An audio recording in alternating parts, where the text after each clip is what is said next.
રાજકોટ મહાનગરપાલિકા છેલ્લા ઘણા સમયથી પોતાની બુદ્ધિનું પ્રદર્શન કરતી નજરે પડી રહી હોય છે, ત્યારે ફરી એક વખત રાજકોટના એક જાગૃત નાગરિક દ્વારા પ્રી મોન્સૂનની કામગીરીની મોટી વાતો કરતી અને બુદ્ધિનું પ્રદર્શન કરતી રાજકોટ મહાનગરપાલિકાની પોલ સોશિયલ મીડિયાના મારફતે ખુલી છે, જેમાં દિલીપભાઈ વોરા નામના એક રહેવાસી દ્વારા વોર્ડ નંબર 11માં નવું બનાવેલ સ્પીડ બ્રેકર ગઈકાલે આવેલ થોડો જ વરસાદમાં ઘસીને સાઈડમાં જતું રહ્યું હતું। ત્યારે સમગ્ર મામલે ઇન્ડિયા ન્યૂઝ દ્વારા રાજકોટ મનપાની બુદ્ધિનું પ્રદર્શન દર્શાવતો વિડીયો વાયરલ કરનાર દિલીપભાઈ વોરા સહિત અન્ય રહેવાસીઓ સાથે વાત કરતા સ્થાનિકો દ્વારા જણાવ્યું હતું કે હજી તો ચોમાસાની સિઝન શરૂ થઈ છે, ત્યાં જ પ્રી મોન્સૂનની મોટી વાતો કરતી રાજકોટ મનપાની અને રોડ રસ્તા બનાવતી એજન્સીઓનો દ્વારા કરવામાં આવેલ ભ્રષ્ટાચાર ઉઠીને આંખે વળગ્યો છે।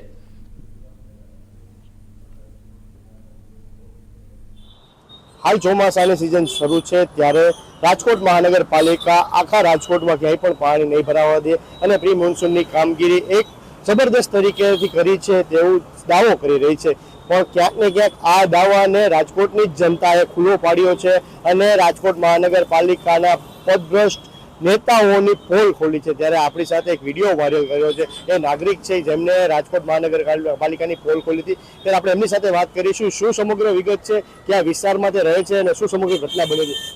સૌપ્રથમ તો તમારું નામ જણાવો, કયા વિસ્તારમાં કયા વોર્ડમાં રહો છો અને શું સમસ્યા સર્જાઈ હતી, તમે કંઈક અજીબો ગરીબ ઘટના જોઈ છે, શું હતું? હું ward number 11 Rajkot ward number 11 માં રહું છું, મહુડી પ્લોટ વિસ્તાર આવે મારો, અને મેં ઘટના જોઈ અહીંયા મહુડી ચોકડીથી આગળ બાપા સીતારામ ચોક આવે, અહીંયાથી આગળ રોડ ઉપર એક સ્પીડ બ્રેકર બનાવેલું હતું। હું અહીંયા મારું રેસિડેન્ટ પણ અહીંયા જ છે, હું અવારનવાર આવી વસ્તુ જોતા હોય આપણે ઇગ્નોર કરતા હોય, આવું તો કોર્પોરેશન અત્યારે ભ્રષ્ટ છે તો આવું તો કરતા હોય, પણ એ અજીબો ગરીબ ઘટના મેં જોઈ કે આખું સ્પીડ બ્રેકર આમ 10 ફૂટ લાંબુ આમ હતું પોળું અને આમ લગભગ 25 ફૂટ 20 કે 25 ફૂટની લંબાઈ, આખું સ્પીડ બ્રેકર એક પણ કાંકરી હિલા વગર ઉપડીને સાઈડમાં વી ગયું। હવે તમે વિચાર કરો, કાંઈ નહીં ઉપડીને સીધું સાઈડમાં વી ગયો। હવે આવું તો મેં જિંદગીમાં પહેલી વખત જોયું કે હમુરો બનાવેલું સ્પીડ બ્રેકર સાઈડમાં વીવું જાય। હવે તમે વિચાર કરો આમાં કેટલો માલ નાખ્યો છે તરીએ, નકરે મેં જોયું કે ભાઈ નીચે શું છે તો નીચે ધૂળ હતી, ધૂળ નાખીને માથે રફ કરી દીધી રોડવા પડતું। તો આ પબ્લિકના પૈસાનું પાણી કરવાનો મતલબ શું? અહીંયા તો આવી શું જરૂર છે? આવી રીતે પૈસા જે આ વેડફાટ કરે છે, આપણે આપણા પેટ કાપી અને આપણી પાસે પૈસા ન હોય તો આપણો ટાઈમ થાય એટલે આપણે વેરો ભરતા હોય, જો 2 દિવસ મોડું થાય તો એ લોકો આપણું સીલ મારે અથવા તો દંડ કરે છે, વ્યાજ ચડાવી દે માથે। તો શું આ ગરીબ માણસ કમાઈને તમારા હાટું જ આવે છે? આવા હલકા કામ કરો, ન કરો, તમને કોઈ નથી કહેતું, અમે પેલાની જેમ રહી લેવું, તમે આટલો બધો વિકાસ કરોમાં, આ વિકાસ સહન નથી થતો, આવો વિકાસ કરોમાં નથી કરવો। દેખાવ કામગીરી જ કરી હોય એવું લાગે છે, કારણ કે રોડ છે તે ડામરથી આમ ચોટેલો હોય છે, રોડ ડામરના હિસાબે રોડથી ચોટેલો હોય છે, પણ આ ક્યાંક ને ક્યાંક વિડીયોમાં તમે દેખાય છે કે રોડ આખો ઉખડીને કોઈ પણ નુકસાન વગરનો એક બીજી સાઈડમાં ચાલી ગયો છે, તો ક્યાંક ને ક્યાંક ભ્રષ્ટાચાર થયો એવું લાગે છે તમને? મતલબ કે આ જે વસ્તુ કરે છે ને દેખાવ પૂરતી ખાલી કરે છે, અમે કામ કર્યું ફોટો પાડીને મોકલી દીધું અમારું ટેન્ડર પાસ થઈ ગયું, પબ્લિકનું જે થવું હોય તે થાય। કોર્પોરેશનનું કામ એવું છે કે માત્ર દેખાવ કરવાનું, નેતા કોઈ આવતા હોય એટલે માથે લપેડો કરી દે અને કામ પૂરું થઈ ગયું, હવે પછી પબ્લિકનું જે થવું હોય થાય। અને હું તો આ અધિકારીઓ કરતા પબ્લિકને વધારે દોષી ગણાવું છું, કારણ કે આ જે આટલા વર્ષની સતત સરકારને જે સાથ દે છે ત્યારે આ થાય છે ને, તો પબ્લિક જાગૃત હોવી જોઈએ। હમણાં તમે વિસાવદરની ચૂંટણી જોઈ તો એ પબ્લિકે કંઈક નવસર્જન કર્યું, ભાઈ આ નવો માણસ છે ને ચાન્સ દો, આને કામની બુક છે, થોડોક ટાઈમ કમસે કમ 10-15 વર્ષ કોઈ નવો માણસ આવે તો કામ કરે, પણ આ તો 35 વર્ષ છે, એકની સરકારનું પરિણામ છે। હું લોકોને કહું છું કે આ જે ભ્રષ્ટાચાર જારું સ્પીડ બ્રેકર છે એ લોકોની બેદરકારી, મન પડે મત દેવાના અને આ લોકોની અભિમાનનું કારણ છે। આ ખાલી અરીસા જેવો રોડ દેખાવ પૂરતો કર્યો છે, હકીકતે કોઈ કામગીરી નથી કરી, કારણ કે જો હકીકતે કામગીરી કરી હોત અને પ્રજાની જો રાજકોટ મહાનગરપાલિકાને પડી હોત તો આ જે સ્પીડ બ્રેકર છે તે વ્યવસ્થિત કર્યું હોત, પણ આ દેખાવ કામગીરી છે એવું ક્યાંક ને ક્યાંક તમે આક્ષેપ કરી રહ્યા છો। હું એમ કહું છું કે આ સ્પીડ બ્રેકર તો તમને નવીન લાગ્યું એટલે તમે આ લ્યો છો, બરોબર છે, આવું તો કોઈ લગભગ લેતું નથી ક્યાંય।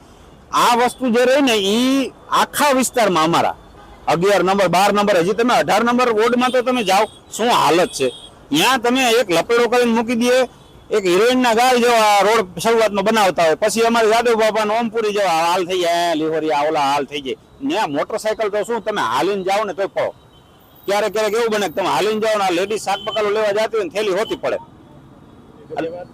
અન્ય આપણી સાથે એ જ વિસ્તારના રાહદારી છે, આપણે એમની સાથે વાત કરીશું સ્થાનિક રીતે. તમે શું કહેશો, તમારા વિસ્તારમાં આટલો મોટો ભ્રષ્ટાચાર છે, તમે આ બાબતે અગાઉ રજૂઆત કરી છે અને કોઈ પગલાં લેવાયા છે? પેલા તો હું એવું કહીશ કે કોર્પોરેશન અને કોર્પોરેશનના અધિકારીઓને જે બુદ્ધિનું પ્રદર્શન કર્યું છે. જોકે સિમેન્ટનો સીસી રોડ હોય, સીસી રોડ ઉપર જે ડામરનું સ્પીડ બ્રેકર બનાવવામાં આવે ખરેખર અયોગ્ય બાબત છે. જો ડામરનું સ્પીડ બ્રેકર બનાવવામાં આવે તો પહેલાં તો સીસી રોડ ઉપર ફાસ્ટનર મારવા જોઈએ અને પછી ડામરનું સ્પીડ બ્રેકર કરવું જોઈએ. જેમ મારા મિત્ર દિલીપભાઈએ કીધું કે ભાઈ આ ખરેખર અયોગ્ય બાબત છે. એટલે કોર્પોરેશનના ક્યાંક ને ક્યાંક અધિકારીઓ ભ્રષ્ટાચાર કરી રહ્યા છે, અમને એવું લાગે છે. રોડ રસ્તાની અંદર તો ખૂબ ભ્રષ્ટાચાર થાય છે આ કોર્પોરેશનના અધિકારીઓ દ્વારા, પણ કહી શકાય ને કે સરકાર એની છે એટલે કોઈ કાંઈ કરતું નથી. અવારનવાર આવા બુદ્ધિના પ્રદર્શનો રાજકોટ મહાનગરપાલિકા અને એની એજન્સીઓ કરે છે. રસ્તા ચાલુ વરસાદે રસ્તા બનાવવા, પછી ચાલુ વરસાદે પ્રી મોન્સૂનની કામગીરીના ખોટા દાવાઓ કરવા, ત્યારે હવે આ જે ઉડીને બીજો એક ભ્રષ્ટાચાર આંખે વળગ્યો છે. તમે આ બાબતને કઈ રીતે જોવો છો, કેવા પગલાં લેવા જોઈએ, તમે શું માનો છો? તદ્દન નિંદનીય બાબત છે કે રાજકોટમાં આવું કોર્પોરેશને બુદ્ધિનું પ્રદર્શન કરેલું છે. આ એકને ઘણી બધી વસ્તુઓ છે કે આપણે મોટા બધા ટ્રી હોય, પ્રી મોન્સૂનમાં ટ્રીનું સમારકામ કરવું એ જરૂરી હોય છે કે રોડ બ્લોક ન થાય, કોઈની માથે ના પડે. પણ તમે તદ્દન કાગળિયા ઉપર પ્રી મોન્સૂનની વ્યાખ્યા બતાવેલી છે કે ભાઈ આ પ્રી મોન્સૂન કરવું. બાકી તમે જોજો કોઈ પણ રોડ રસ્તા ઉપર પ્રી મોન્સૂન કરવામાં આવતું નથી.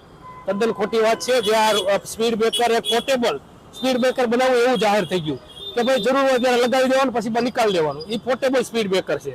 આવું ન હોવું જોઈએ. તદ્દન આ કોર્પોરેશને ભ્રષ્ટાચાર કરેલો છે. અને આવા ઘણા બધા વિસ્તારોમાં તમે જોજો તો ગટરના ઢાંકણાની ફરતી કોર સિમેન્ટ ને રોડ જતો રહેશે ચાલુ વરસાદ. તદ્દન સાધારણ વરસાદમાં 1 થી 1.5 ઇંચ વરસાદમાં આવી જો હાલત હોય તો આપણા વિસ્તારમાં 15 થી 20 ઇંચ વરસાદ પડશે તો શું હાલત થશે? આ કોર્પોરેશનને ધ્યાનમાં લેવી જેવી બાબત છે અને આના ઉપર તદ્દન એક્શન લેવા જોઈશે. ધન્યવાદ. આ હતા રાજકોટ વોર્ડ નંબર 18ના રહેવાસી, જેમનું સ્પષ્ટપણે કહેવું છે કે જે મહાનગરપાલિકા દ્વારા અને એમની એજન્સી દ્વારા બુદ્ધિનું પ્રદર્શન કરવામાં આવ્યું છે. સિમેન્ટ રોડ ઉપર ડામરનું એક સ્પીડ બ્રેકર બનાવવામાં આવ્યું છે. હકીકતે ત્યાં થોડુંક સમારકામ કરીને ત્યાં જે નીચે કોન્ક્રીટ જેવી વસ્તુઓ નાખીને તેને ચોંટાડવામાં આવે છે. પણ આ તો ખાલી એક જે કહેવાય કે ફેવિક્વિકથી ચોંટાડીને મૂકી દીધું છે. અને થોડાક હજી તો વરસાદની સિઝન શરૂ છે, ત્યાં સ્પીડ બ્રેકર આવી રીતે ઉડીને બીજી બાજુ વયો ચાલ્યું ગયું છે. ત્યારે ક્યાંક ને ક્યાંક ભ્રષ્ટાચારનું જે પોપડું છે તે ઉઠીને આંખે વળગ્યું છે. ત્યારે આવા ભ્રષ્ટાચારી નેતા અને એજન્સી ઉપર રાજકોટ મહાનગરપાલિકાના તંત્રએ કડકમાં કડક કાર્યવાહી